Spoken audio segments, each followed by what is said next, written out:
Bah, si tout le monde est bien installé, on va pouvoir commencer cette table ronde. Merci déjà à tous d'être présents et présentes. Merci aux invités d'être là. Je suis hyper contente de vous avoir réunis pour parler un peu de Métal Hurlant.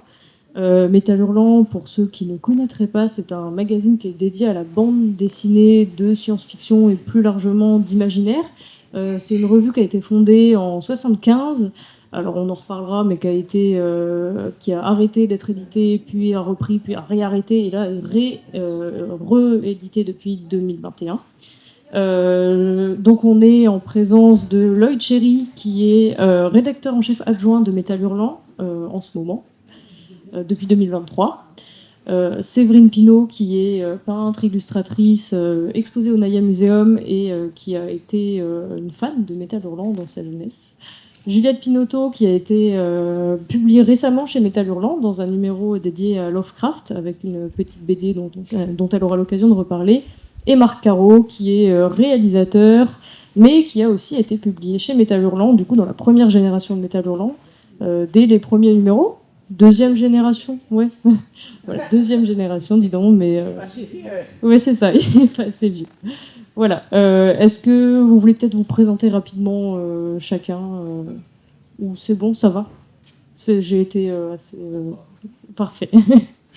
Alors, du coup, on peut peut-être commencer par faire un petit point sur qu'est-ce que c'est que Métal Hurlant. Dans le public, il y a peut-être des gens qui connaissent pas bien ce magazine. Donc pour commencer, donc je vous ai dit, c'est un magazine qui a été fondé en 1975 par une maison d'édition qui s'appelait Les Humanoïdes Associés, qui elle a été fondée en 74, donc quelques années avant, par deux dessinateurs, Druillet et Mobius, un scénariste, Dionnet, et Farka aussi, qui les a accompagnés plus sur le côté administratif, financier. Donc on peut déjà peut-être parler de quel était l'état de la bande dessinée à cette époque-là, dans les années 70, où est-ce qu'on en était, pourquoi Métal Hurlant surgit à ce moment-là, pourquoi et comment expliquer l'engouement qu'il y a eu à ce moment-là. Est-ce que l'un de vous veut prendre la parole là-dessus, sur un peu l'état de la BD et des imaginaires à ce moment-là? Alors bonjour à toutes et à tous, merci d'être là ce dimanche pour parler de Métal Hurlant. Donc ce qu'il faut savoir, c'est que Métal Hurlant, quand ça commence, pour être précis, en décembre 74, c'est un peu une révolution, puisqu'il y a une toute nouvelle génération de jeunes dessinateurs qui prennent le contrôle, entre guillemets, et qui décident de publier des histoires qui n'étaient pas possibles de publier. Il faut savoir que avant Métal Hurlant, en 74, il y a eu quand même un grand âge d'or de la BD franco-belge. Vous connaissez évidemment tous et toutes, je suppose, les grands titres, Astérix, Tintin, Spirou. C'est aussi une époque où les magazines sont très importants, on prépublie. Donc Tintin a son magazine, Spirou a son magazine. Et donc, notamment, la complexité, c'était qu'on faisait des BD plutôt pour les enfants, qui étaient donc avec le style un peu gros nez. Et pas mal de jeunes voulaient faire autre chose. Et donc c'est une époque où il y a aussi Fluide Glacial qui sort. On est la même année, on a fêté notre anniversaire avec Fluide Glacial cette année. Et donc mené par toute une petite bande se connaît aussi grâce à Uderzo et à Goscinny. Et Jean-Pierre Dionnet souhaite absolument créer un magazine de science-fiction. Et il va réussir à motiver Philippe Druillet et Moebius, qui étaient dans Pilote, donc qui est la grande revue tenue par Goscinny, notamment Moebius, alias Jean Giraud, fait Blueberry. Et cette petite bande va décider de faire Métal Hurlant. C'est Mandrika qui trouve le nom de Métal Hurlant. Mandrika qui, lui, ira plutôt du côté de l'écho des savanes et aussi un peu de Fluide Glacial. Et l'aventure va commencer. Alors, au début, c'est un peu fait de briquet de broc, Métal Hurlant, et puis au fur et à mesure, ça va prendre de l'ampleur.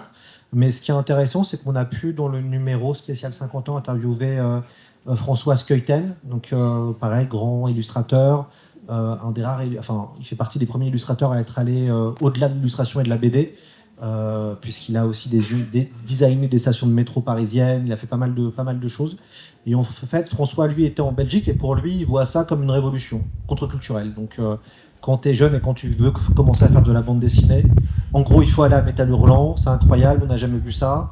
On avait le premier roman, la première BD de Moebius, Arzac, est un récit en muet, hallucinant, qu'on avait pareil, très novateur. Donc il y avait de la science-fiction, il y avait des récits pour adultes, il y avait de la violence, il y avait du sexe, plein de choses qu'on voyait pas forcément dans la bande dessinée à ce moment-là. Et donc pour toute une génération de personnes, c'était important, vital, et puis il se passait quelque chose. Tout le monde était quasiment à Paris. Donc voilà, il y avait vraiment une effervescence, et c'est vrai que ça a mené à une espèce d'âge d'or, puisque pas mal de gens qui ont commencé à Métal Hurlant ont tous après explosé dans les années qui ont suivi. Ouais, je laisse la parole à Marc qui a bien connu cette époque. Tu peux nous dire ce que c'était qu'être un jeune homme à cette époque? Mais ce que je voudrais dire, c'est que ça vient pas tout seul. C'est une chaîne comme ça.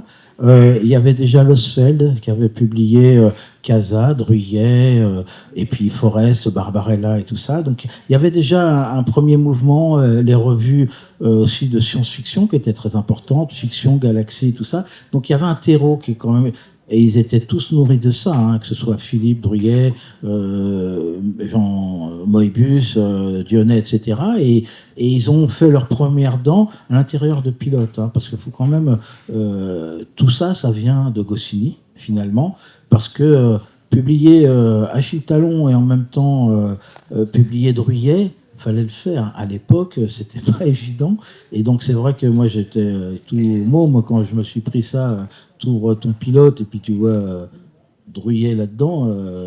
Voilà. Et après, t'as presque une continuité comme ça. Enfin, c'est en train de se mettre. Ça a commencé un peu par l'Écho des savanes. Hein, et puis, ça s'est cristallisé. Et puis, ceux qui étaient plus orientés BD de science-fiction se sont rassemblés, hein, parce qu'ils étaient déjà très très potes, Druyet, Dionnet et Moebius, et donc voilà, ils ont focalisé, et puis quand on a vu arriver ça, effectivement, là, ça a été la révolution en marche, quoi.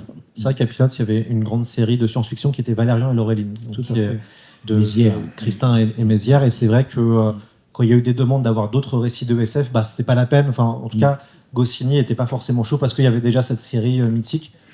Et c'est vrai que tu as raison de le rappeler, Marc, c'est vrai que Goscinny a été très important, et en même temps il y avait eu des tensions post-68. Il y a une séquence assez difficile où il y a eu une espèce de procès de Goscinny avec toute la nouvelle génération qui était à Pilote et qui lui reprochait d'être un grand patron globalement, et ça a fracturé en fait. Voilà. Pilote, ça a créé de vraies tensions, ça a pas mal blessé aussi Goscinny, et c'est vrai que il y a eu ce moment où en fait tu as toute une génération qui part aussi parce qu'elle cherche aussi à faire graphiquement peut-être autre chose. Ouais. Tu as raison de le rappeler. Et il y a un autre contexte qu'il faut aussi dire que ça a aidé à la naissance de Métal, c'est que tu as eu, à partir des années fin 60, début 70, des revues sur la bande dessinée, avec des interviews où les auteurs de bande dessinée sont considérés comme des auteurs, des artistes, et tu as des... on a oublié un peu maintenant des gens comme Claude Moliterni, etc., qui ont fait des expositions, qui ont fait découvrir la bande dessinée internationale et française, voilà, avec des notions c'est de l'art, quoi. Et donc ça a permis un peu à des gens comme Druyet, Moebius, tout ça, de se rencontrer, parce qu'il y a eu un grand voyage avec les Américains. Il y avait toujours eu un genre d'échange comme ça, d'inspiration avec les Kirby, les Wood et tout ça, mais c'était pas concrétisé, quoi. Et là, ça s'est concrétisé, et ça a permis l'éclosion de cette science-fiction, parce qu'ils étaient tous nourris de la science-fiction américaine, quand même. Hein. Oui, puis ils faisaient tous des couvertures aussi tu as parlé de Galaxy Fiction. Voilà. Ils faisaient aussi Opta. Enfin, il y avait pas mal ils avaient aussi une culture de la couverture.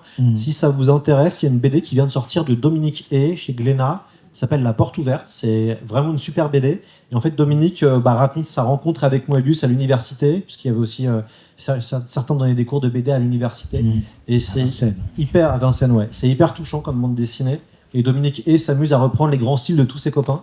Et c'est sorti là récemment, c'est vraiment très bien, et ça en dit vraiment long sur aussi cette époque, ouais.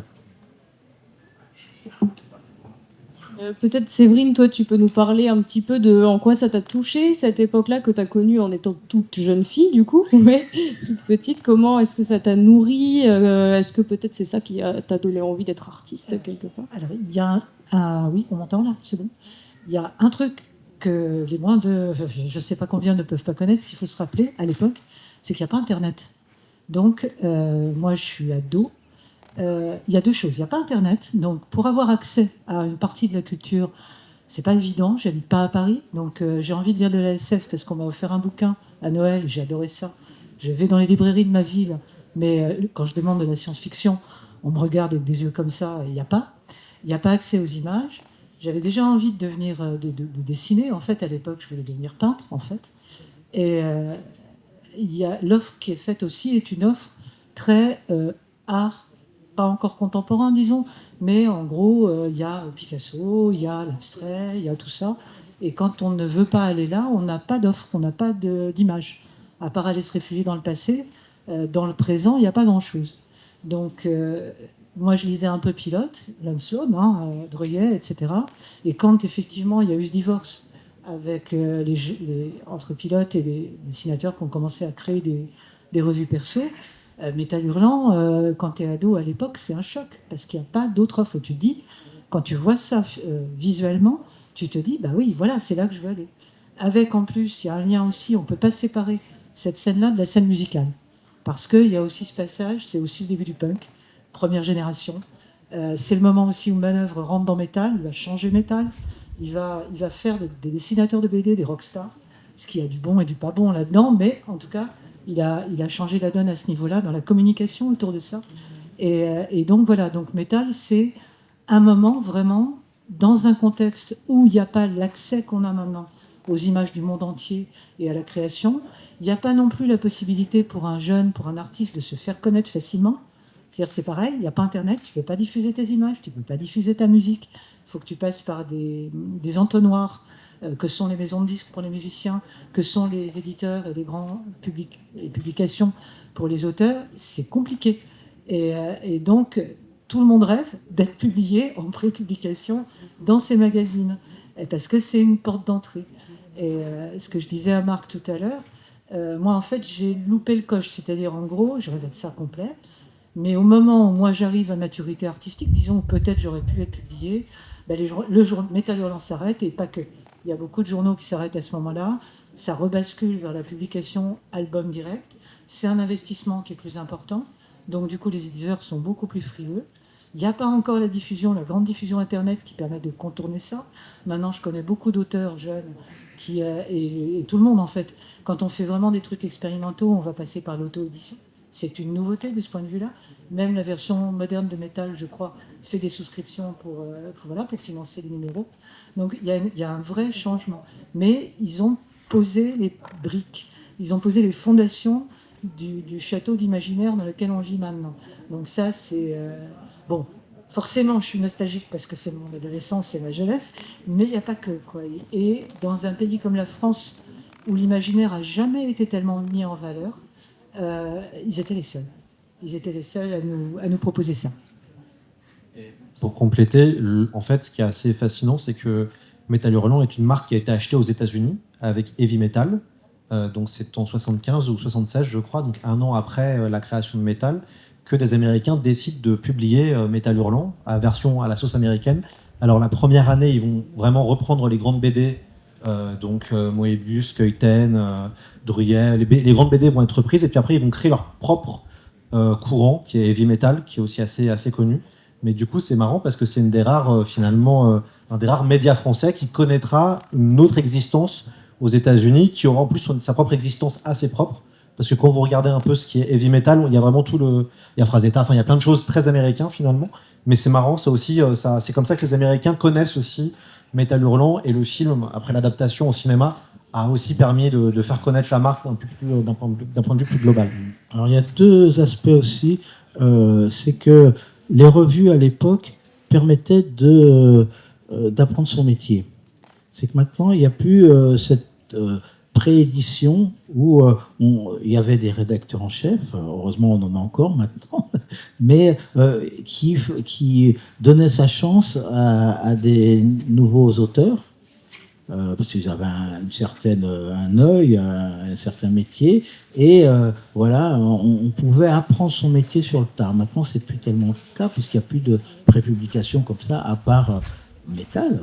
Tu vois, donc vous restiez toujours un peu le fer de lance de ce truc-là, mais c'était pareil à Charlie, avec Wolanski, avec Willem, etc. Et il y avait des rédacteurs en chef qui donnaient leur chance à des nouveaux auteurs. Donc il y avait ce côté prépublication. Et il y avait un autre truc, c'est que Metal, par exemple, a été un des premiers à éditer, du Corben, à éditer des auteurs américains. C'était assez rigolo parce qu'il y avait ce pied entre les deux mondes, quoi. Est-ce que toi, tu peux... Je sais pas si Juliette, tu veux... Toi, t'es de nouvelle génération, t'auras peut-être plus à dire un peu plus tard. Après, oui, moi, je suis un poil plus jeune, mais moi, j'ai pas... Enfin, comme Séverine, eu le choc... Enfin, je suis vraiment... je suis plongée dedans, dans la marmite, quand j'étais enfant. J'ai eu la chance d'avoir des parents fans de BD... où tous les auteurs, avec enfin, il y avait les classiques Tintin, Astérix et compagnie, mais Schuiten, Casa, Margerin, Druillet, Moebius, enfin, on avait tout ça à la maison. Et du coup, c'est des choses. Enfin, j'ai eu un panel d'images qui m'ont. Enfin, je sais pas comment dire, c'est comme. C'est familier, en fait. Du coup, même quand je crois pas qu'il y avait des métal hurlants à la maison. Je me rappelle qu'il y avait des pilotes, des à suivre, ou alors ils étaient planqués dans un tiroir avec les Manara, mais j'ai pas. Je sais que quand j'ai vu après des couvertures de métal hurlant et tout, c'était vraiment quelque chose de familier, comme si je connaissais, que j'avais vu ça il y a longtemps. Enfin, voilà, c'est. J'ai pas eu de choc, c'était plus, je connais ça, c'est familier, quoi. Ouais, c'est ça, c'est un terreau. Toi, Marc, du coup, qui a été publié chez Métal Hurlant dans cette deuxième génération, comment est-ce que tu as fait, comment ça s'est passé, comment est-ce que tu es entré en contact avec eux, parce que tu étais tout jeune, enfin, je sais pas quel âge tu avais, mais... Peut-être à l'époque où j'avais de beaux cheveux blonds. Non, non, alors moi je dois mon entrée à Métal Hurlant à Jacques Tardy. C'était un festival, et puis je faisais mes petits crobards, je faisais mes petites revues, je participais à des fanzines et des trucs comme ça. Puis comme tout bon petit dessinateur d'époque, je venais avec mon carton à dessin à montrer mes merdes à qui de droit. Et puis je montre ça, j'essaie il me fait une petite dédicace, et puis j'en profite pour lui montrer mes dessins, parce que j'aimais beaucoup ce qu'il faisait là, avec Adieu brin d'avoine et tout ça. C'est un pilote, lui. Et puis il me dit, oh, c'est super, attends, il faut que je te présente Dionnet, il va adorer, ta. Et donc il m'a emmené au stand de métal, et puis Dionnet m'a dit, ah ouais, c'est chouette ça, viens nous voir à la revue. Et puis donc j'étais les voir, j'ai dû placer quelques crobards comme ça dans les marges de la revue, et puis après il m'a dit, bon bah vas-y, propose-nous des trucs. Alors j'ai fait un truc avec Gilles Adrien, avec qui après on a bossé sur Délicatessen et Acité. Et puis après, j'ai préféré faire mes trucs moi-même tout seul. Voilà, Billy Bracco et compagnie. Et puis voilà. Et effectivement, moi je suis de la deuxième génération, un peu celle où il y a, comme tu disais, le rock'n'roll. Mais ça me fait un peu rigoler parce qu'il n'était pas punk du tout, Manœuvre. Hein. Et c'était vraiment hard rock, hein, voilà, c'est ça, il était Motley Crue, tu vois, c'était pas... Donc voilà, et puis bah, après, voilà, moi j'ai commencé à publier mes machins, quoi. Heureusement que j'avais le soutien indéfectible de Jean-Pierre Dionnet, qui m'a vraiment tout le temps soutenu, parce que je me suis fait virer, moi, de rigolo par Manœuvre, justement. Je trouvais pas assez drôle. Alors, comment vous justifierez l'engouement qu'il y a eu pour les imaginaires et la science-fiction à cette époque? D'où ça vient, si on va à une échelle un peu plus sociétale? Qu'est-ce qui fait qu'à ce moment-là, à la fin des années 70, il y a vraiment un peu une explosion comme ça des scènes des imaginaires? Alors nous, on a un rapport un peu compliqué avec la science-fiction, en tout cas en France. C'est intéressant parce que pourtant on a un des grands-pères de la SF qui est Jules Verne, qui a été très très lu à l'époque et qui continue à être très lu même maintenant. Mais c'est vrai qu'on a, en fait, entre l'entre-deux-guerres, avant la guerre, il y avait des choses. Entre l'entre-deux-guerres, il y a eu une espèce de trou. Il y a eu après le merveilleux scientifique qui n'était pas très très loin. Mais en fait, ce qui s'est passé, c'est que la SF a souvent été un mauvais genre. Le polar a connu ça aussi, avant de connaître maintenant une certaine popularité. Mais la SF a longtemps été quand même assez mal vue. Et on a mis du temps avant de qualifier le mot science-fiction de certaines œuvres. Le mot SF vient d'Hugo Gernsback, donc c'est dans les années 30.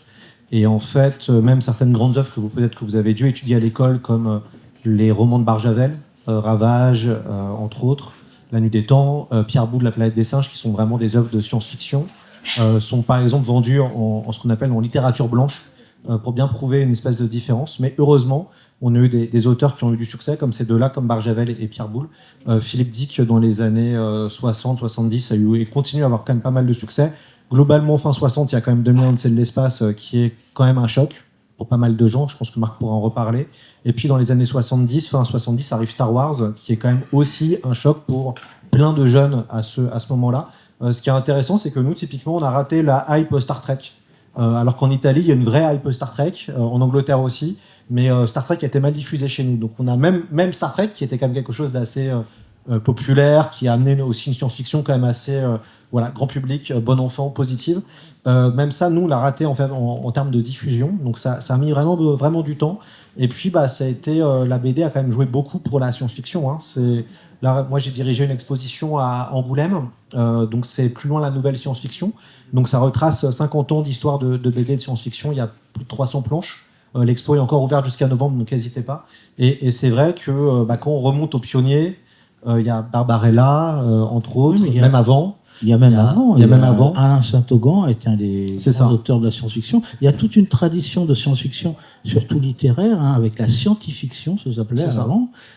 Et il y a quand même le rayon fantastique, il y a le fleuve noir, c'est des milliers d'albums, mais ça a tout le temps été quelque chose de populaire. C'est un peu comme les pulps, ça a tout le temps été assez méprisé comme littérature, alors qu'on a des auteurs comme Ruellan, Kirchstein, enfin c'est le même, tu vois, tout plein d'auteurs comme ça, Hobbes en série et Stephen Wool et tout, mais ça a tout le temps été très très marginalisé, même si ça a influencé tout un art assez visionnaire, quoi. Parce que faut quand même, moi c'est ça qui m'hallucine le plus, c'est que on est là à se nourrir de toutes les gros blockbusters américains avec Star Wars et compagnie, mais c'est quand même, quand vous voyez l'imagerie, c'est du Moebius, du Druyet, du Mézières. Surtout du Mézières. Ouais.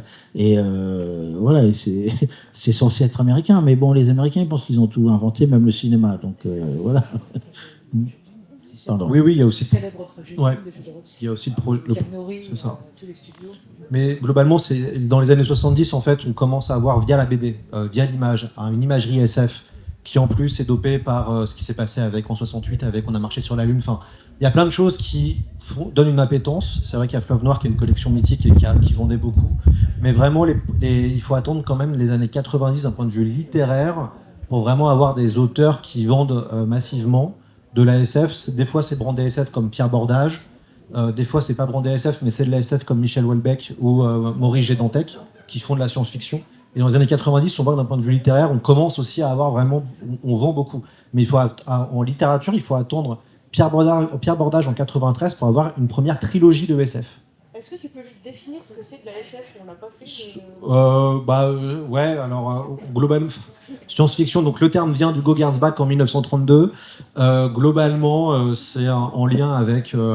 donc ce sont des romans ou des univers en lien avec soit un futur, l'anticipation, soit avec où la science est omniprésente. Souvent on dit que la différence entre science-fiction et fantasy, globalement dans la fantasy il y a de la magie, voilà comme on définit la fantasy, et science-fiction il n'y a pas forcément de magie, mais c'est évidemment la science qui est mise en avant, même si elle disparaît maintenant. Hein.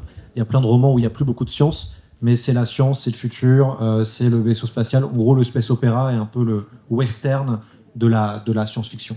Il y a une imagerie en fait très années 50, hein, finalement, l'imagerie de l'âge d'or, donc que vous connaissez, je pense, Isaac Asimov, Robert Heinlein, Arthur C. Clarke, Van Vogt, qui ont été des auteurs très lus quand ils ont été traduits dans les années 50-60. C'est eux qui ont quand même bâti ce qu'on appelle l'âge d'or de la SF et qui a été très très fort en termes d'imaginaire populaire et même après cinématographique. Alors, pour revenir un peu sur l'histoire du magazine, en 1987, le magazine Métal Hurlant s'arrête. Il est plus diffusé. Le dernier numéro est publié en été 87, quoi, numéro 133. Pourquoi et qu'est-ce que ça veut dire, surtout pour les artistes, quand un magazine comme ça s'arrête? Peut-être, je sais pas si quelqu'un. Qu'est-ce que ça vous a fait ou qu'est-ce que ça vous fait de se dire. Ça veut dire que voilà, c'est un peu fini, quoi. Bon, moi, ça m'a pas trop posé de problème parce que j'étais déjà passé à autre chose. Moi, j'étais en parallèle, je commençais déjà à faire un peu du cinéma et d'autres choses. Donc, bon, voilà, ça s'est arrêté. J'étais triste, j'ai beaucoup pleuré. Et puis c'était une belle aventure qui finit. Mais bon, on sentait quand même venir ça d'un peu loin. C'était à chaque fois compliqué. Vous savez, ça a toujours été assez compliqué de se faire payer et tout ça. C'était la bande dessinée. C'est pas que spécifique à Métal Hurlant, hein, aux humanoïdes associés. Ça a toujours été. C'est pas des gros budgets et tout ça, donc c'était toujours un peu compliqué. Mais là, bon, bah voilà, ils ont été rachetés, je sais pas combien de fois.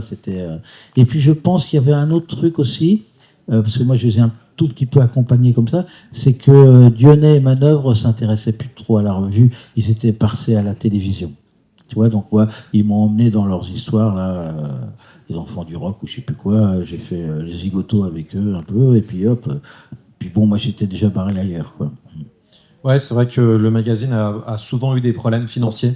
Jean-Pierre Dionnet en parle très bien. Il a même arnaqué des banquiers. Enfin bon, il a plein d'histoires rigolotes sur le fait que c'était très compliqué d'arriver à faire vivre cette revue. C'est vrai que même Françoise Keuten, quand on lui a posé la question de pourquoi ils ont arrêté de publier dans Métal et qu'ils ont fait à suivre avec les Cités Obscures, bah François a dit très poliment que il en avait un peu marre d'avoir des chèques qui se perdaient à la poste, quoi. Enfin, donc du coup, c'est vrai que c'était pas toujours évident.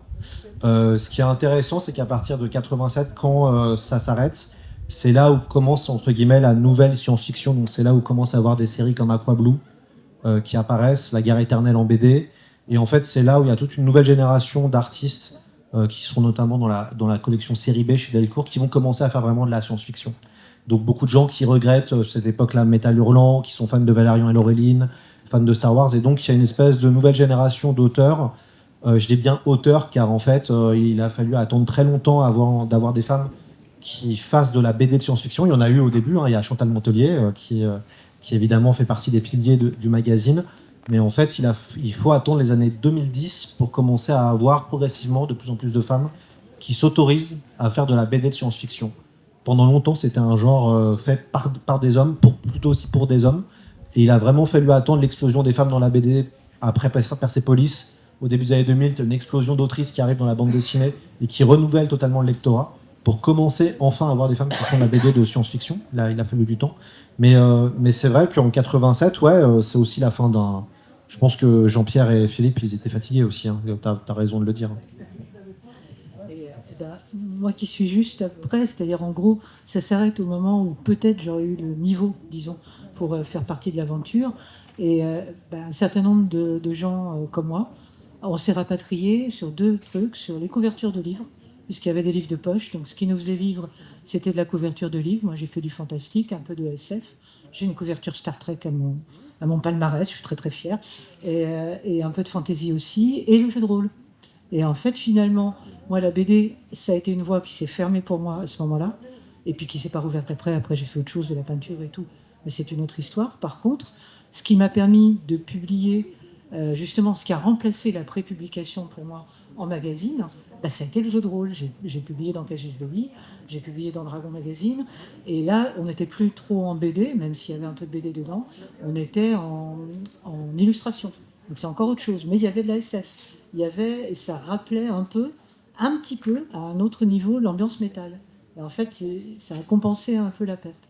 Et à mon niveau, maintenant, ça se traduit dans mon travail actuel, puisque je fais de la peinture, donc image fixe, il n'y a pas de narration dedans a priori, peut-être du symbolisme. Par contre, je publie, et quand je publie, j'utilise ma peinture comme un élément visuel pour un récit, et pas comme pas une succession d'images comme dans un livre d'art. Et ça, je suis à peu près sûre que ça me vient de l'amour que j'ai pu avoir pour un journal comme Métal, puis après le jeu de rôle, pour la nécessité de faire coller des récits avec les images. Et Juliette. Oui, bah, j'étais un bébé, donc je ne peux pas trop. Non, bah, moi j'étais un bébé, je ne savais même pas que c'était arrêté. Comme je disais, moi il y avait tous les auteurs, j'ai oublié Tardy tout à l'heure, il y avait plein de Tardy à la maison. Du coup, tous les auteurs qui publiaient dedans, en fait, ils étaient en album à la maison, quoi. Et donc, par Je sais pas contre, si tu fais- Métal Hurlant refait surface en 2021. Et là, Juliette, tu peux peut-être nous parler un peu de ton expérience avec Métal Hurlant. Comment ça s'est fait? Qu'est-ce que tu as publié? Raconte-nous un peu. Ouais, et c'est grâce à Cercle Cubique, il y a 2 ans. J'ai rencontré Thierry. Je lui ai montré quelques dessins que j'ai fait dans les carnets. Et puis, il m'a recontacté pour me proposer de faire des planches dans métal pour le spécial Lovecraft.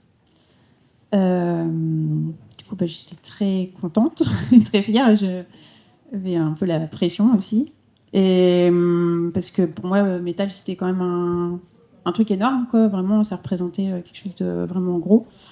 Du coup, comme j'ai difficulté à me faire publier, qu'on me propose d'aller dans ce magazine-là, c'était vraiment quelque chose d'énorme. Et du coup, j'avais quand même quelques mois pour faire les planches, donc j'ai pris mon temps. J'ai relu du Lovecraft. Dès qu'il y avait un mot sympa dedans qui m'intéressait, genre putrescence, je trouvais ça sympa, donc je notais pour me réapproprier un peu l'univers. Et j'ai parlé du cancer. Enfin, j'ai été malade il y a quelques années.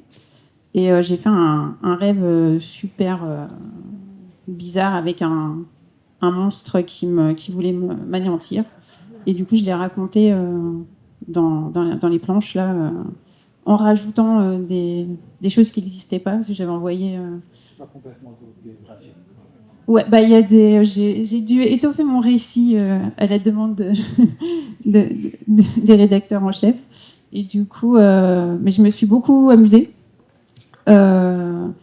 J'ai fait plein de recherches. Enfin, c'était une super expérience. Ça m'a fait beaucoup de bien aussi de sortir ça. Parce que j'ai fait plein de planches sur la maladie à l'époque. J'ai voulu présenter à des éditeurs et ils m'ont dit que c'était vachement bien, mais invendable, parce que j'avais fait plein d'ambiances différentes. Il y avait de l'humour, il y avait de l'écrit, il y avait de la couleur, du noir et blanc. Et j'avais présenté à l'époque un magazine qui correspond à genre Elle ou Marie-Claire, mais version cancéreuse. Du coup, ça correspondait pas à mon univers, à l'ambiance. Mais j'avais été vexée un peu quand même de ne pas pouvoir en parler. Et du coup, je suis contente d'avoir attendu 10 ans et que ce soit dans le métal que ça se passe, quoi. Voilà. C'est vrai.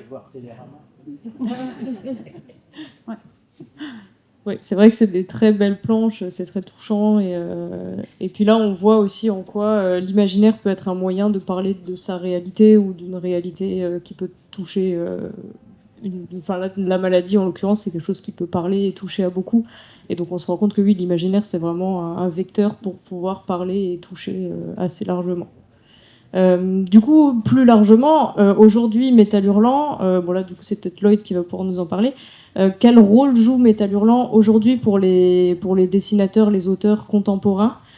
Quel lien, quel rôle il joue aujourd'hui? Alors, Métal Hurlant, donc c'est un trimestriel. Donc on a 4 numéros plus un hors série. On a actuellement 7000 abonnés. Donc ce qui permet, en fait, ce qui est vraiment pas mal dans un monde où la presse est quand même subit un petit peu quand même le contre-coup de pas mal de choses. On est un magazine book, voilà, donc on a un MOOC de 200 pages à peu près.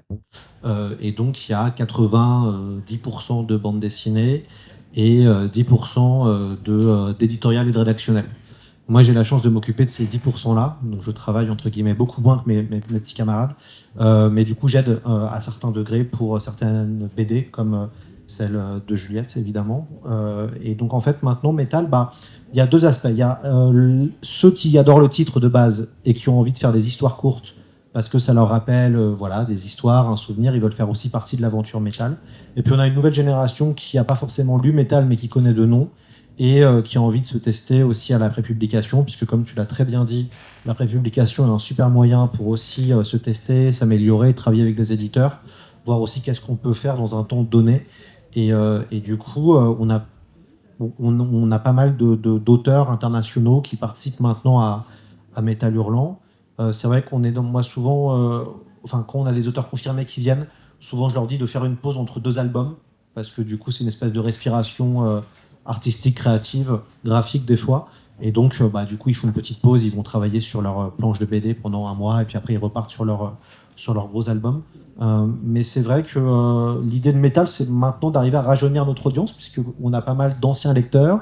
On a aussi une nouvelle génération de lecteurs, et donc l'idée, c'est d'ouvrir pour arriver on va dire, à faire découvrir Métal Hurlant à des gens qui ne le connaissent pas encore. Donc c'est pour ça qu'on fait des hors-séries. On a fait un hors-série Hellfest récemment. On a fait un hors-série spécial chat qui a bien fonctionné. C'est une idée de Jean-Pierre Dionnet. Le spécial Lovecraft a aussi bien fonctionné. Donc après, l'idée, c'est d'arriver avec des thématiques des fois pas forcément simples, de pouvoir appeler des artistes. Et moi maintenant, avec la partie rédactionnelle, du coup, je fais pas mal appel à des illustrateurs, graphistes, pour illustrer des papiers. Donc ça peut m'arriver de faire appel vraiment à des gens. Moi, maintenant il y a Instagram. Voilà, donc Instagram est un super outil pour moi pour regarder tout ce qui se fait et après contacter les artistes et de leur proposer ou pas s'ils veulent, illustrer des articles, des enquêtes, des reportages. C'est toujours aussi un exercice sympa. Malheureusement, on ne paye pas aussi bien que Le Monde. C'est vrai que des fois, on nous fait la remarque. Le Monde, c'est un grand quotidien. Il y a 200 000 lecteurs et abonnés, donc c'est vrai que c'est pas forcément les mêmes tarifs, mais c'est vrai qu'on essaye de garder cette culture-là, de faire appel à des artistes, même pour illustrer en fait des articles. Parce que ça nourrit le papier, parce que c'est aussi hyper sympa. Et puis il y a des gens pour qui ça fait sens. Et maintenant, là, j'essaie vraiment parce que sur les 2 premières années, on a beaucoup travaillé sur le cinéma. Donc on a eu pas mal de gens qui sont venus, Ridley Scott, John McTiernan, Xavier Dolan, Denis Villeneuve. On essaye, Bertrand Mandico, on essaie vraiment d'avoir des profils très très différents. On a fait un peu de littérature avec Mariana Enriquez, James Ellroy. On essaie vraiment aussi d'avoir des noms comme ça. Et puis là, on se met aussi un peu à la musique. Donc on a eu le groupe Justice, qui est fan de métal, qui est fan aussi des humanoïdes associés première génération. Grosse culture aussi de leur côté BD. Donc ça a été une super rencontre et on essaye maintenant aussi d'ouvrir vers la musique, puisque métal était en effet punk, grâce à Philippe. C'est vrai que maintenant, les 2 genres de musique qui sont plutôt à la mode, c'est le rap et l'électro, globalement pour synthétiser. Pas forcément, l'électro encore, faut voir, mais c'est pas forcément des publics qui vont aller naturellement vers Métal Hurlant. Mais par contre, ce qui est intéressant, moi, on a eu une vraie discussion avec François Skeuten là-dessus, sur qu'il faut parler de maintenant. Metal, c'était très en avance, ça parlait de la contre-culture, de l'underground. Et donc, du coup, c'est là où on se rend compte que de l'underground sur Internet, actuellement, c'est pas si simple que ça, de trouver vraiment des choses, des gens qui changent ou qui proposent autre chose. Donc, ça demande pas mal de recherche, en fait, et c'est sur ça où ça demande de la recherche. Et là, actuellement, du coup, ça va bien plutôt avec l'univers du Naya. C'est qu'on commence à mettre de plus en plus en avant des illustrateurs qui ont des univers. Donc, on a eu récemment un ancien qui est Yann Miller, qui a fait des grandes illustrations, Lovecraft, un type qui a plus de 70 ans, qui est incroyable. On est allé le voir chez lui. Il a fait aussi une BD, c'est ça. Et on va republier des petites choses de Yann Miller. Donc, on essaye maintenant aussi d'aller vers des illustrateurs pour ouvrir et aller voir d'autres artistes. Je pense que c'est aussi le rôle de Métal Hurlant, de mettre en avant des gens qu'on ne voit pas forcément dans la presse généraliste, mainstream ou dans les médias. Et c'est vrai que dans le monde de l'illustration, il y a quand même beaucoup de gens qui sont peu médiatisés, en fait, finalement. Et il y a pas mal de choses à dire ou à montrer. Donc c'est vrai que c'est aussi une ouverture vers ça actuellement. Et je pense qu'il y avait une des fonctions principales de métal historique, hein, parce qu'il y a eu 3 versions. Il y en a une autre entre qui était plus comics, qui n'a pas duré très longtemps. Mais la première version, il y avait quelque chose qui était assez formidable. C'était l'éclectisme d'un Jean-Pierre Dionnet, qui pouvait passer de Margerin à plein de choses, à Voss, enfin à beaucoup de choses vraiment très très différentes. Et il y avait une notion de transgressif qui est un peu perdue, et j'aimerais bien qu'on la retrouve, celle-là, moi, Alors, personnellement. ouais, non, mais c'est un vrai sujet. Hein. Le côté transgressif de métal, c'est hyper intéressant parce que c'était quand même. Il y avait, donc, quand on relit les premières histoires en métal, enfin même les vieux métal, il y a beaucoup d'histoires avec du sexe et de la violence. Typiquement, il n'y avait pas que ça, mais il y avait ça. Et c'est vrai que c'est quelque chose qui a pas mal disparu, où on ne nous propose pas d'histoire forcément avec du sexe, enfin surtout avec du sexe. Avec de la violence, ça va, mais avec du sexe, c'est c'est quelque chose qui a vraiment disparu. Et le côté transgressif, est-ce qu'on peut encore avoir le ton de métal et encore être transgressif en 2025 ? C'est vraiment une vraie question. C'est une vraie question parce que c'est vrai que métal était très transgressif, mais on est dans un monde qui est quand même moins transgressif qu'avant. Et c'est vrai que c'est de vraies thématiques. Et ça, pour moi, ça a vraiment été, c'est vraiment une source de réflexion de se dire à quel point on peut l'être, qui on met en avant là-dessus. Et c'est quoi être transgressif toujours en 25 ? Bien sûr, il faudrait un transgressif de maintenant. Ouais, parce que c'est ça. Je pense qu'on en aurait quand même un peu besoin. Oui, non, mais je suis d'accord. Hein. Et c'est vrai que c'est intéressant. Typiquement, on a eu pas mal de réflexions, de savoir est-ce que là, je peux donner un exemple concret. On a eu le spécial Océan qui est sorti à un moment donné avec l'ancienne équipe. Il était aussi question de est-ce qu'on fait une interview de Mélenchon ou pas, qui avait un programme sur l'océan. Tu vois, là, et tout le monde était. Et c'est un peu transgressif, mais tout le monde n'est pas d'accord. Et donc après, il faut aussi, au niveau de la rédaction, c'est pareil, à un moment donné, quand il y a eu toute l'histoire avec Bastien Vives, moi j'y étais pas à ce moment-là, mais il y a eu un moment donné où il était question ou pas d'en parler ou autre, et on sentait qu'au niveau de l'équipe, tu avais une partie de l'équipe qui n'était pas du tout fan. Alors rappelle peut-être ce que c'est l'histoire avec Bastien Vives. Bastien Vives, c'est un auteur, Castorman, c'était un peu le petit prince de la bande dessinée, qui a connu une polémique autour de plusieurs de ses albums, notamment Petit Paul et La Décharge Mentale, où il y a eu un grand débat sur la pédopornographie en bande dessinée. Est-ce que ça l'était ou ça l'était pas ? Il y a eu aussi un procès récemment. Et donc à Angoulême, il était invité pour une exposition. Il y a eu un espèce de tollé médiatique, où même la ministre de la Culture en a parlé. Il a été maintenu, il a préféré ne pas venir parce que la pression était très forte. Et donc, ce qui était dommage, c'est que même à Angoulême, à ce moment-là, moi j'y étais, on n'a pas réussi, enfin en tout cas le festival, on n'a pas réussi à avoir un débat avec deux mondes qui n'étaient pas d'accord. C'était impossible de débattre, tellement c'était tendu. Et en fait, ce qui est intéressant, c'est qu'on voit, en tout cas Petit Paul, La Décharge Mentale est plus compliquée, moi je pense, mais Petit Paul, qu'on regarde l'humour que c'était, il suffit de reprendre des planches de Gottlieb, de certaines planches de Gottlieb, et on voit que c'est plus ou moins du même niveau en fait. Donc on a vraiment eu du mal, même nous maintenant, à avoir de vrais débats sur la censure en bande dessinée, la représentation de pédopornographie ou pas, des albums sous blister ou pas. Enfin, il y a vraiment eu des vrais débats autour de ça, mais c'est compliqué. Et on voit que c'est des thématiques où les gens, ça part très vite, très loin, quoi. Donc c'est vrai qu'on est vraiment face à ces problématiques-là. Mais oui, voilà, tu vois, ça c'est une vraie réflexion aussi à avoir. Et après, je pense qu'il y a aussi beaucoup de débats dans la rédaction maintenant. Mais le côté transgressif, ouais, je suis d'accord. Et typiquement, on en a fait un c'était très sympa pour le spécial Vengeance. On a fait appel à Gaspard Noé, qui est venu parler d'Irréversible. Et c'est une rubrique qui s'appelle Il était une fois. Et donc, Gaspard Noé a raconté à la première personne le tournage d'Irréversible. Et c'était hyper intéressant. Et la conclusion de Gaspard Noé, c'est que ce serait impossible maintenant de faire un film comme Irréversible en 2025. Il est déjà assez controversé. Enfin, la scène. Déjà, le film était très controversé. Mais en fait, lui qui a fait ça un peu en caméra, enfin le tournage est 4 jours. Enfin, il y a un truc assez dingue autour de ce film, comment il a été réalisé, voilà. Et c'est vrai que c'était. Donc on essaye d'avoir ce genre de profil aussi un petit peu qui raconte des choses, mais c'est pas évident, pas évident. Et puis en plus, il faut pas oublier qu'on est entre deux trucs, qui est la nostalgie, c'est-à-dire qu'on a des lecteurs qui sont nostalgiques de Métal Hurlant, et puis une nouvelle génération. Donc il faut aussi arriver à pas trop d'être dans la nostalgie. et aussi à parler de choses actuelles. Donc c'est pour ça qu'on a vraiment développé des choses autour du numérique. On a fait un portrait de Val 236, on parle de YouTube, on parle de podcast. On essaye d'aller vers là où il y a Internet parce qu'il se passe quand même beaucoup de choses d'un point de vue créatif, quoi. Mais ouais, la transgressivité, Jerry qui est le rédacteur en chef, moi je suis le rédacteur en chef adjoint, c'est un truc qui lui est cher. Ouais. Ouais, justement sur la transgressivité, Séverine, est-ce que tu peux peut-être en parler, toi, à travers ton travail? Est-ce que tu estimes avoir une approche qui est transgressive? Moi, je suis quelqu'un de gentil à la base. Et donc, mon univers est plutôt doux, franchement. Après, on est toujours le transgressif de son voisin, c'est-à-dire que ce qui vous paraît normal ne paraît pas à son voisin. Il y a une chose que je déplore actuellement, c'est effectivement, en ce moment, l'incapacité à dialoguer, c'est-à-dire qu'on s'envoie tout de suite des briques à la tête. Et c'est extrêmement difficile d'avoir, pour paraphraser notre président, une pensée complexe, ou en tout cas de faire une lance, donc c'est difficile. Je suis très lâche, hein. Moi je me réfugie derrière les images. Donc a priori, j'écris pas vraiment de texte. Je fais une narration, mais elle reste dans un monde de fantaisie, dans un monde assez imaginaire. Donc, bon. Et c'est pas ma came que d'aller choquer, d'aller mettre des choses très violentes ou très crues ou très. C'est pas mon truc. Après, la transgressivité, c'est pas forcément la violence. Voilà, c'est ça. Il y a d'autres moyens d'être transgressif.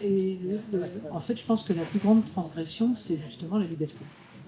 C'est quand on commence à créer sans se poser la question de savoir si on est dans l'air du temps, si on va vous comprendre correctement, etc. etc. Actuellement, dans mon boulot de peintre, j'utilise beaucoup la symbolique visuelle. C'est-à-dire que je m'intéresse à la chimie, je vais chercher des choses qui sont anciennes, culturelles, que tout le monde ne connaît pas forcément, mais qui continuent à parler. Je crois beaucoup à l'inconscient collectif. Donc je pense qu'en ramenant des éléments comme ça, visuels à l'intérieur des images, on raconte des choses et on parle de trucs. Et je fais un grand gloubi-boulga pictural avec tout ça. C'est une démarche en progression. Mais j'aime pas bien en ce moment. Enfin, je vais dire du mal, parce qu'il faut quand même pouvoir dire du mal. Je n'aime pas les rebelles subventionnés de l'art contemporain, en particulier en France actuelle. C'est-à-dire que ça fait 30 ans qu'on me casse les pieds avec « Ah mon Dieu, cette exposition de tas de cailloux est tellement extraordinaire, tellement transgressif ». C'est depuis que je suis môme, hein, et c'est apprentissage de survie en milieu hostile quand on est un dessinateur qui a envie, ou un peintre, ou un dessinateur a envie de faire d'autres types d'images actuellement. C'était comme ça quand j'étais en études d'art, on nous envoyait à Beaubourg regarder des trucs qui ne m'intéressaient pas du tout. Et en parlant avec des gens plus jeunes, dans les mêmes études d'art, et de plus en plus, génération après génération, on leur casse, certains d'entre eux, on leur casse les pieds de la même manière, et c'est peut-être un phénomène français, ça, je sais pas. Ce que je vois sur Internet, je vois des trucs contemporains, qualifiés art contemporain, qui sont super, qui sont hyper intéressants. Si je trouve que parfois c'est vraiment pas intéressant, et c'est du grand foutage de gueule. Et donc voilà, les rebelles professionnels, ça me gonfle. Bon, j'ai dit du mal. Juliette, peut-être tu peux nous parler de ce que c'est qu'être créatrice de nos jours, justement dans ce champ de l'art contemporain. Nous, c'est vrai qu'au Nadia Museum, on expose une forme d'art qui est assez loin de l'art institutionnel, et on essaye de faire vivre des artistes qui n'auraient pas leur place dans des lieux du genre de ceux que tu décris. Ouais, je pense être artiste ou auteur, c'est être. On parlait de la liberté tout à l'heure, enfin d'être libre en fait dans son travail et de pas forcément. On parlait de la transgression, choquer, mais de faire réfléchir en tout cas. Amener une réflexion sur le monde par des chemins détournés du dessin ou d'autres choses. Enfin, je sais pas comment, je me perds un peu dans mes pensées. Amener interroger quoi, le spectateur. Enfin, qui s'interroge lui-même et qui fasse son chemin de réflexion tout seul et en amenant une image, mais pas forcément choqué, quoi. Ou après, lui, il va peut-être être choqué en voyant, mais de toute façon, ça va l'amener à réfléchir, quoi. Alors, moi, bon, de toute façon, je suis un vieux punk, donc je vous emmerde tous. Hein. Et de toute façon, non, on ne peut pas plaire à tout le monde. Donc, autant se plaire à soi-même quand même, et de faire ce qui nous semble naturel et ce qui nous semble... voilà, je pense qu'on est des gens de channel comme ça, qui avons des intuitions, des fulgurances, et on est là pour les transmettre le plus sincèrement possible. Et puis c'est tout. Et puis après, si ça plaît à une personne, ou à 2 ou à 10 millions, ouais, c'est super, mais c'est pas le truc le plus important. Et si ça choque des gens, bah, c'est tant pis pour eux. Mais moi, où je trouve qu'il y a un vrai problème contemporain, c'est moi j'étais ami avec Wolinski, j'étais ami avec Willem. Quand tu as des mecs, et pourtant j'ai rien contre les barbus, mais qui viennent me tuer, des vieux papis comme ça qui faisaient juste des dessins, c'est là où j'ai un vrai problème. Voilà. Mais autrement, et puis moi, ça me pose pas de problème que des gens pensent pas du tout de la même manière que moi. Alors je peux penser que c'est un sale con, hein, la personne, tu vois, parce qu'il défend des idées pour lesquelles je suis pas du tout d'accord. Mais ne plus jamais entendre des choses qui vont pas dans votre sens, je trouve ça problématique.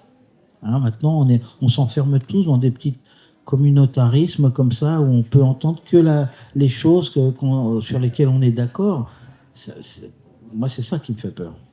Ce genre d'uniformisation de la pensée, ce truc comme ça. Donc voilà, faut une authenticité, faut une genre de sincérité. Et puis, si ça plaît pas à tout le monde, bah, voilà, je m'achèterai un gilet pare-balles et puis on verra bien, on se démerdera, quoi. Est-ce que tu peux nous parler un peu de tes films quand même? On sort un peu de Métal Hurlant, mais qui pour moi sont vraiment un exemple d'authenticité, de sincérité, comme tu le disais. Alors bon, j'étais assez lâche parce que je ne les ai pas fait tout seul. Mais bon, non, mais pour moi, il n'y a pas tellement de différence entre ce que j'ai pu faire en dessin, avec une genre d'extension, avec les storyboards et tout ça. C'est des films très visuels qui descendent de Métal Hurlant. C'est un croisement entre un cinéma français de studio, d'avant-guerre, même peut-être, en tout cas avant la nouvelle vague, qui descend directement de Méliès, des surréalistes, de Cocteau, de Franju, de plein de gens comme ça, et qui ont été remis un peu au goût du jour à travers toute la contre-culture et le fait aussi de refaire quelque chose qui est inscrit dans notre patrimoine cinématographique français, mais tout ça c'est en noir et blanc. Et moi, ce qui m'a fasciné, enfin, ce que je me suis dit, ah, putain, qu'est-ce qui serait vraiment intéressant de faire, c'est comment on pourrait voir la robe d'Arletty dans l'Hôtel du Nord. Qu'est-ce que c'était sa couleur? Quand je vois le pull dans Le Jour se lève de Gabin, ouais, il était super son chandail là, mais c'était de quelle couleur? Et toi, arriver à prendre ça comme référence picturale et essayer de le retraduire d'une manière contemporaine, bah, c'est comme ça qu'on on progresse. Et moi, le grand plaisir que j'ai eu, je pense pas que Moebius, il aimait vraiment ce que je faisais. C'était un peu trop crade pour lui, tu vois. Mais par contre, il était vraiment super sympa. Il avait adoré Delicatessen. Et ça y est, j'étais rentré dans la famille. Tu vois. Bon, avec Jodo et tout ça, c'était bon. Puis avec Philippe, avec Druyet, voilà, c'était papa, quoi. C'était le petit-fils. Mais avec Moebius, tu vois, il avait tu vois, un truc très précis. Mais là, avec Delicatessen, ça y est, on est rentré dans le club, donc c'était très sympa, quoi. Bah écoutez, on a un peu fait le tour sur l'histoire de Métal Hurlant. Est-ce que quelqu'un veut rajouter quelque chose ou on pose des questions peut-être voilà. Alors dans le public, est-ce qu'on a des questions sur Métal Hurlant, sur les artistes et leur travail, sur ce que vous voulez? Oui. Oui, alors, je réagis juste à un truc, c'est pour rassurer tout le monde sur la transgression. Ne vous inquiétez pas, de toute façon, vous transgressez les arts plastiques à 200%. C'est-à-dire que là où on est, là, au cercle public, dans l'art fantastique, comme dans la science-fiction, quand vous abordez les arts plastiques, parce que moi je viens j'exerce dans le cercle des arts plastiques, et dès que vous sortez science-fiction, art fantastique, etc., c'est Valérie Satanas. Mais même maintenant, il faut se rendre compte qu'à l'époque de Métal Hurlant, moi j'étais en train de faire mes études aux arts déco et au métier d'art, et dès que je commençais à faire du dessin photoréaliste avec des vaisseaux spatiaux, c'était mais t'es dingue, il ne faut pas faire ça. C'était la suprématie à l'époque, c'était justement ce qui était financé par la CIA, c'était l'expressionnisme abstrait de Pollock, de Neumann, etc. Et là, récemment, avec Linda, on a fait une expo sur les IA, sur art, IA, et on a exposé Manchou. Et il y a un prof des Beaux-Arts qui rentre dans l'expo, et c'était vraiment des rétro-satanas. Il a regardé, horrifié, les peintures de Manchou en particulier, et il s'exclame, il me dit, mais comment vous pouvez encore faire des choses aussi classiques et aussi conventionnelles que ça? Et alors donc je lui dis, mais c'est quoi le pas conventionnel? Et il me ressort les arts plastiques, l'expressionnisme abstrait, le conceptuel, etc., qui est devenu un grand classicisme. Et nous sommes toujours dans un univers de transgression, c'est-à-dire que tout ce qui est exposé là, même ce que tu fais, il faut savoir que, par exemple, si vous regardez la plupart des musées d'art moderne, il va falloir attendre que Möbius on sache qu'il est atteint d'un cancer pour qu'il soit exposé dans le circuit des arts plastiques à la Fondation Cartier. Mais avant, on n'expose pas Gigère à Beaubourg. Tout ce qui est figuration réaliste reste depuis la fin de la Seconde Guerre mondiale, parce que, alors, Marc, tu n'es pas dans la figuration réaliste, mais énormément dans la science-fiction ou du fantastique et dans la figuration réaliste, pour une raison très précise, c'est que la figuration réaliste permet de voyager. C'est-à-dire que c'est plus facile de voyager dans un film, dans la figuration réaliste, et du coup c'est pour ça que nous utilisons cette technique très souvent, la figuration réaliste, parce que c'est un outil pour voyager. Ce n'est pas la continuité de l'art classique du 18e, du 17e, etc. C'est une forme d'expression propre, mais ça c'est honni, totalement honni, par l'histoire des arts plastiques.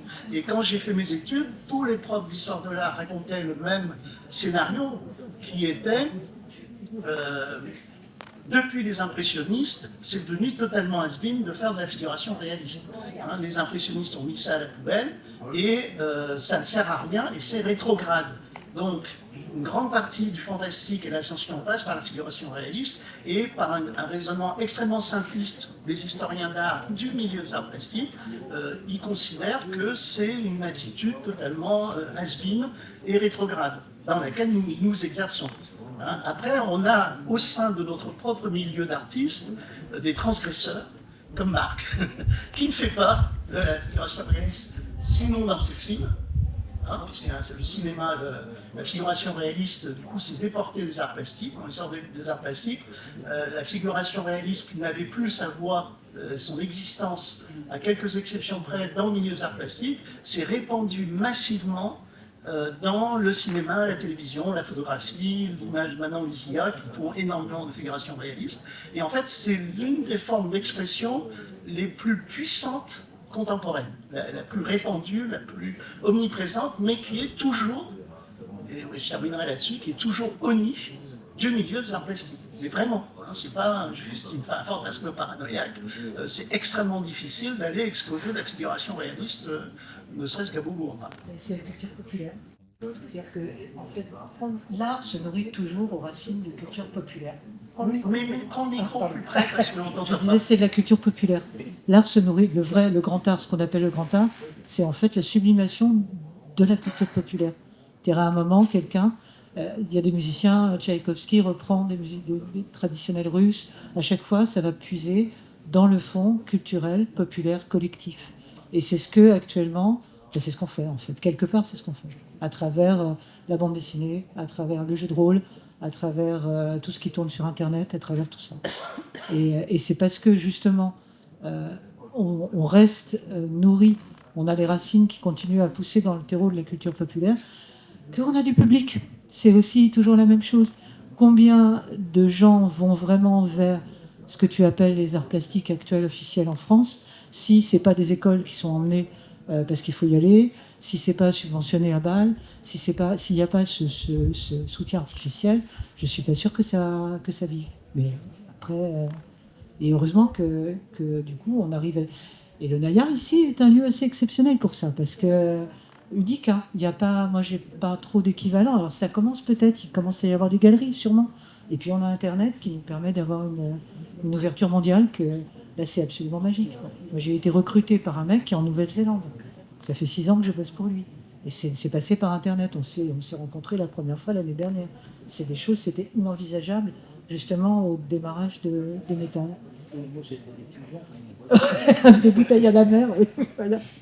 Et c'est vrai que ce lien avec la culture populaire, nous au Naya Museum, on le sent avec nos visiteurs, quoi. Il y a beaucoup de publics qui nous disent qu'ils ne visitent pas de musée, ils n'aiment pas les musées, ils n'aiment pas l'art, et pourtant ils adorent ce qu'ils voient au Naya Museum parce que telle sculpture va leur rappeler tel film, telle peinture va leur évoquer tel BD, et donc il y a vraiment une étroitesse entre cette forme d'art plastique et la culture populaire qui fait que en fait ça parle aux gens et notamment aux classes populaires. Je sais pas s'il y avait d'autres questions dans le pub. Ah, tu voulais peut-être. Ah, pardon. Pardon. Je suis cachée. Oui, pardon, Liba. Je voudrais juste faire une remarque. En fait, c'est pas une question, mais c'est quelque chose de groupé, technique. Il y a beaucoup de aussi idées de qu'est-ce que c'est vraiment art qui établit autour de l'argent. Comme tu as mentionné, le CIA dans les années 60, ils étaient en guerre avec les Russes et beaucoup de les intellectuels et les artistes étaient en train de partir vers le communisme. Donc ils voudraient montrer que nous, les Américains, étaient plus cool et on était plus barrés et fantastiques. Et donc ils ont financé Pollock et plein des autres artistes. Et qu'est-ce qui s'est passé? Que tu as on a les énormes collections dans les musées Guggenheim, les grands musées, et ils ne peuvent pas laisser ça partir. Moi, j'ai énormément de gens, comme je viens de dire, que tu entends les réponses de les visiteurs à Naya. Moi aussi, quand je fais une expo, les gens, je ne suis pas sûre comment de regarder l'art. Je t'assure, j'entends ça souvent. Et je dis, tu regardes, tu l'aimes ou tu n'aimes pas. C'est tout simple. Parce qu'on a créé les situations. Moi, je suis allée à la Biennale en Venise, et tu entres dans une salle, et il y a 3 boîtes à chaussures. Et ça, c'est le meilleur de l'or. Et je t'assure, j'ai vu ça. Bien sûr, personne ne sait comment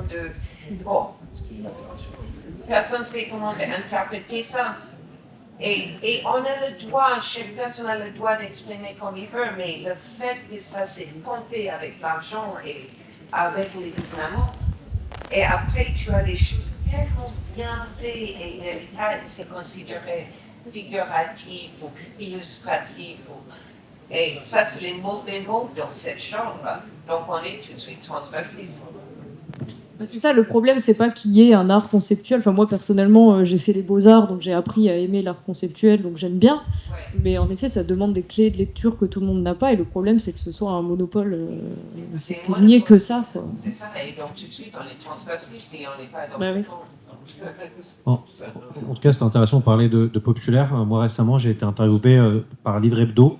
En fait, je disais que la BD était de moins en moins populaire. Ça veut dire qu'en fait, la BD était quelque chose de très populaire. Beaucoup de jeunes, et c'était pas mal de jeunes garçons, ont lu Pilote, ont lu Tintin, ont lu Spirou. Ils étaient abonnés. Et les albums coûtaient assez peu cher. Voilà. Et puis, quand vous regardez maintenant, le prix moyen d'un album, c'est entre 20 à 22 euros. Quand on voit maintenant les profils en école d'art, il y a encore, avant c'était possible de venir vraiment de classe ouvrière et de faire de la bande dessinée et d'en vivre. On avait vraiment ce genre de profil-là de gens qui étaient vraiment des fils d'ouvriers qui faisaient de la BD.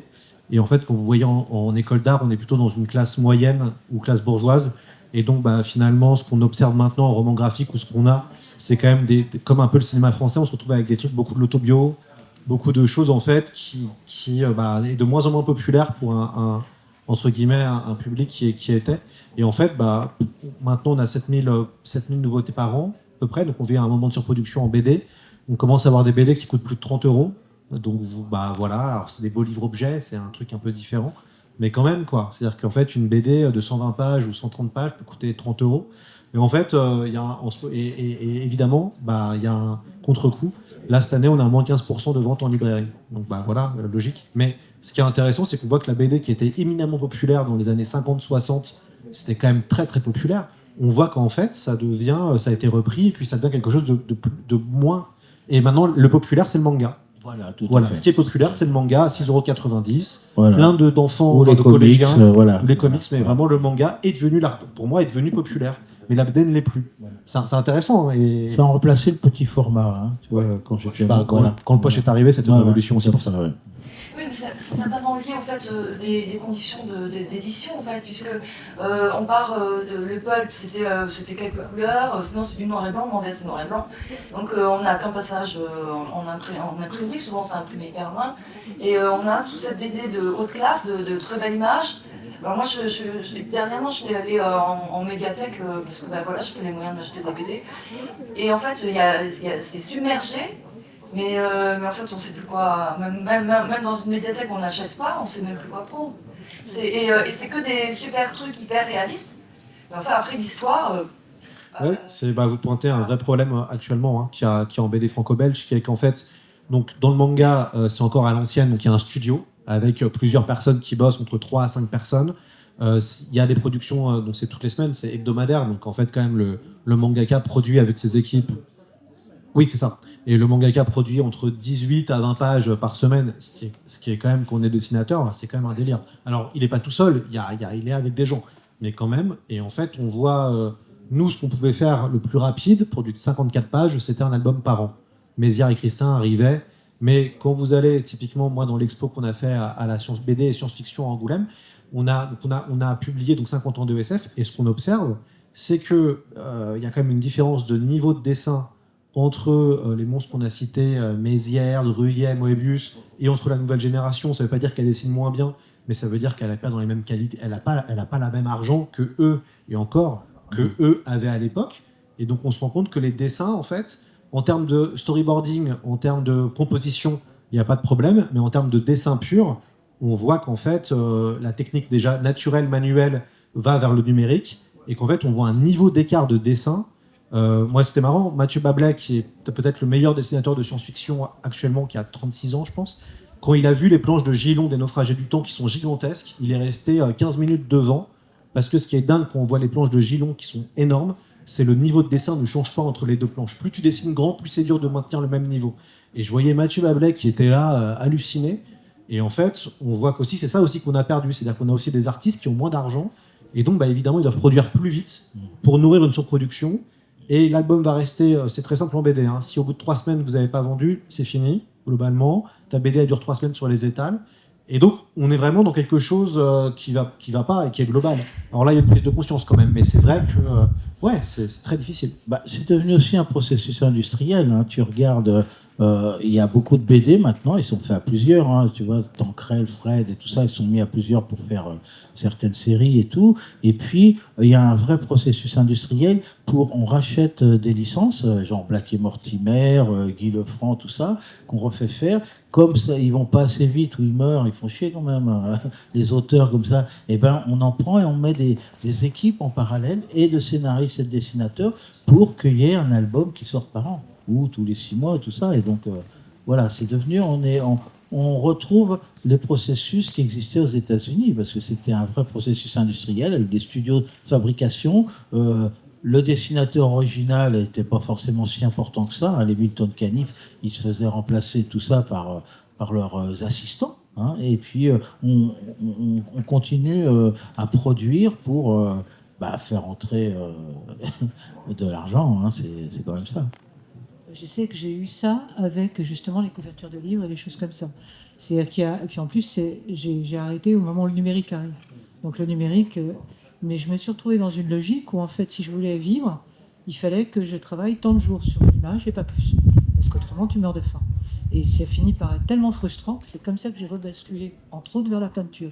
En me disant, m'en fous, je vais passer le temps qu'il faut sur l'image jusqu'à ce qu'elle me satisfasse. Moi, d'abord, déjà. Et si ça doit durer 1 mois, 2 mois, 3 mois, c'est pas grave. Et alors après, il a fallu trouver une logique économique autour de ça. Et en fait, la logique que j'ai trouvée à mon petit niveau, c'est de passer autant de temps qu'il faut sur l'image, mais après d'utiliser l'image sous toutes les formes possibles et imaginables qui étaient à ma portée. C'est-à-dire aussi bien de l'utiliser comme matière première pour des livres, mais aussi en repro, proposer ça pour des couvertures en disant aux auteurs, vous aimez mon travail, vous voulez une image, on va trouver quelque chose, on va tatouiller ça sur Photoshop, ça va faire la blague et ça marchera. Et donc en fait, une seule image, un seul tableau, va finalement donner naissance à une petite logique économique interne qui me permet de vivre en fait. Mais il faut trouver des modèles et en fait on est tous... Alors, en BD, je me suis éloignée du monde de la BD, donc je pourrais moins en parler. Mais illustrateurs et peintres et tout ce monde-là, on est tous en train d'essayer de trouver des modèles économiques qui nous conviennent. Il y a les repros, il y a les repros sur papier, sur toile, il y a tout cet écosystème Internet. Aussi la vente directe, les crowdfunding, autofinancé de cette manière. Par contre, ça nous bloque de la grande diffusion. Pour avoir été un auteur édité, donc diffuser au niveau national et faire un peu d'autodiffusion aussi, c'est vrai que heureusement que tu as les deux. Parce que si tu n'es que si tu ne fais que de l'autodiffusion, de l'autosouscription, bah, tu vas toucher 2000 personnes. Tu vas rester, tu vis, tu gagnes ta vie, mais tu restes bloqué sur une visibilité à 2000 personnes. Pour aller au-delà, il faut avoir un partenaire éditorial qui diffuse. Et là, par contre, tu re-rentres dans un système terrifiant de faut produire. Tu as mis 1 an ou 1 an et demi à faire un truc, et en 1 mois de temps, 2 mois de temps maximum, s'il n'a pas eu un franc succès, c'est mort. Pour avoir ce franc succès, il faut qu'il ait de la communication. Pour avoir la communication, il faut que des grands médias s'intéressent à toi. Enfin, c'est compliqué pour le moins. Et c'est compliqué pour les vieux comme moi, c'est compliqué pour les jeunes comme Juliette. On y arrive parce qu'on a ça au corps et puis on n'abandonne pas. Mais il faut y aller. Mais c'est pas. Ça dépend pas du numérique ou du pas numérique. Tu vois, parce que moi, je travaillais avec Pimbos, là, qui lui fait tout sur ordinateur. Au départ, il travaille pour les jeux et il modélise tout ça. Il fait tout sur l'ordinateur et après, il repeint, il met tout en scène et tout ça. Et c'est un process très très long. Il y a 1 an pour faire un album et tout ça. Et effectivement, après, voilà, c'est pas, comme on dit, c'est pas rentable, quoi. Voilà. Mais à un moment, ça dépend aussi qu'est-ce que tu cherches. Ah, ça dépend où tu es là, parce que tu veux tout à fait. Voilà. Est-ce qu'il y avait d'autres questions dans le public? C'est bon pour tout le monde? Plus rien à... C'est bon pour vous? Oui. Ok, super. Bon, ben, merci beaucoup à tous d'avoir été là. Merci aux invités, c'était super intéressant, ça m'a fait très plaisir. Et si vous voulez les retrouver, enfin on a des produits, des tirages, des livres qui sont vendus dans le château. Et puis si vous êtes d'accord de venir dans le château, les artistes, on peut s'y retrouver là-bas pour ceux qui veulent une petite dédicace, un petit moment d'échange. Parce que là, il faut qu'on libère pour la prochaine conférence qui est sur le métal, le lien entre la musique métal, et c'était la journée métal, entre la musique métal donc, et les imaginaires. Voilà. Donc ceux qui veulent rester ici, vous pouvez tout à fait rester là.